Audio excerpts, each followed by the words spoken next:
जङ्गलमा दुईवटा ठुल्ठुला बाघहरूको बीचमा एउटा मृगिनी हिँडिरहेको देखेर सन्त आश्चर्यचकित हुँदै मृगिनीलाई सोध्न भएछ, हे मृगिनी, तँलाई यो दुईटा ठुल्ठुला बाघहरूको बीचमा हिँड्न डर लागिरहेको छैन? यो त प्रकृतिको नियम विपरीत भयो नि। यो कसरी सम्भव भयो? महात्माको प्रश्न सुनेर मुस्कुराउँदै मृगिनीले भनेछिन्, हे महात्मा, 2-3 वर्ष अगाडि एउटी मरेकी बगिनीको छेउैमा दुईवटा डमरुहरू मैले देखेको थिएँ। ती टुरा डमरुहरूलाई मैले आफ्नो स्तनपान गरेर हुर्काएँ। जब ती वयस्क बने, एउटा बाघ बने, ठुल्ठुला बाघहरू बने, उनीहरूले पुरै जङ्गलमा उद्घोष गरे कि यी मेरी आमा हुन् र यी मेरी आमालाई यदि कसैले नराम्रो दृष्टिकोण लगाउने प्रयास गर्यो भने त्यो दिन उनीहरूको अन्तिम दिन हुनेछ। यी दुई बाघहरूको बिचमा म जो हिँडिरहेको छु नि, यी दुईटा बाघहरू पनि मेरा धर्मपुत्र होइनन्, तर यी दुईटा बाघहरूको पनि मन मस्तिष्कमा मेरा धर्मपुत्रहरूको जुन डर बसेको छ, त्यस कारणले पनि यिनीहरूले मलाई केही गर्न सक्दैन। यी सन्त र मृगिनीको संवाद एउटा रुखमा बसेर एउटा सुङ्गाले सुनिरहेको थियो। यो सुनेपछि सुङ्गालाई लागेछ कुनै असल कार्य गरियो भने त मेरो पनि यस्तै किसिमको हैसियत बन्नेछ, त्यसो हुँदा मैले पनि केही असल कर्म गर्नुपर्छ भन्ने लागेर सुङ्गा भौतारिन थालेछ।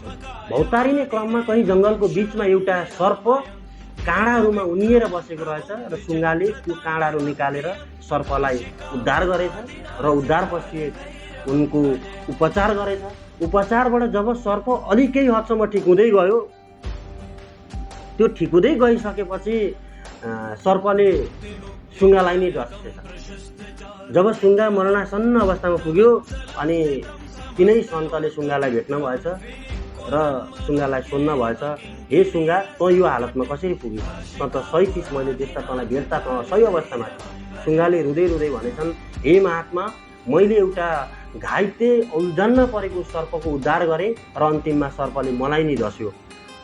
महात्मा आश्चर्यचकित हुँदै भन्नुभएछ कि तैँले एउटा सर्पको उद्धार कसरी गरिस्? तँलाई यस्तो विचार कसरी आयो? सुङ्गाले भनेछ, महात्मा, तपाईँ र मृगिनीको बिचको जो संवाद थियो, त्यो संवादबाट प्रेरित भएर मैले सर्पको उद्धार गरेँ।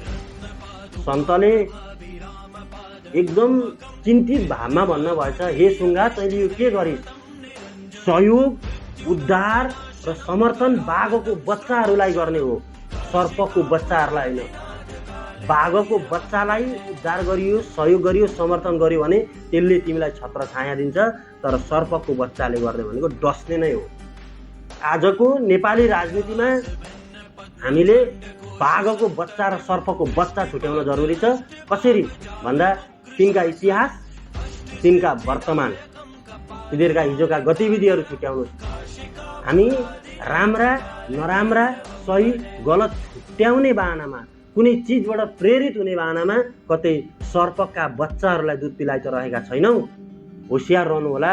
यदि यो होसियारीमा रहन सकिएन भने हामीलाई सर्पका बच्चाहरूले फेरि डस्नेछन् र देश फेरि एउटा ठुलो भड्कालोमा झाकिनेछ। म यति भन्दै यो नीति कथाले दिन खोजेको एउटा सार मैले जसरी बुझेँ हजुरहरू माझमा राखेर बिदा हुन्छु। हस्त, धन्यवाद। जय नेपाल। पशुपतिनाथले हामी सबैको कल्याण गर्छ।